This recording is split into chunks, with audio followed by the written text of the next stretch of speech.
Ici à Tanger, le Maroc a réalisé un prodige, c'est de réunir tous les pays africains de l'Est, de l'Ouest, du Sud pour s'engager pour l'océan. Car dans maintenant quelques mois, il y a une grande conférence océan des Nations Unies qui va se tenir et qui va être décisive pour l'avenir de nos océans, pour la pêche, pour le transport maritime, pour tout ce qui touche la mer qui est si puissante. Et vous avez réussi à Tanger pendant ces 3 jours à vraiment mettre la dimension maritime qui est très importante pour le Maroc.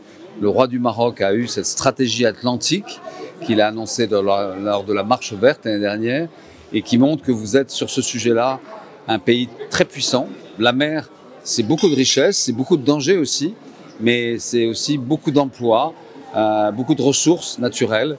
Et puis, c'est une relation avec la nature et l'environnement qu'il faut protéger. Les recommandations principales, elles sont sur la question de la ressource, c'est-à-dire que l'océan, nous pouvons l'exploiter, mais il faut l'exploiter durablement. Par exemple, la pêche. Il y a beaucoup de ce qu'on appelle de la pêche illégale.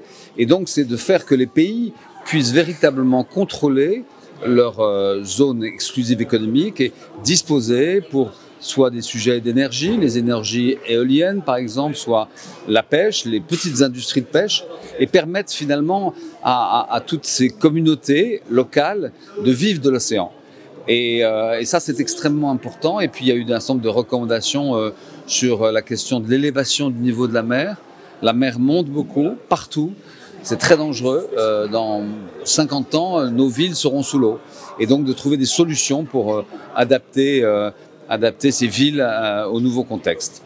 Bref, c'était très conclusif et je pense que la voix de l'Afrique va porter fortement à Nice en juin 2025 pour la conférence Océan des Nations Unies. Et vraiment, vive le Maroc. Bravo.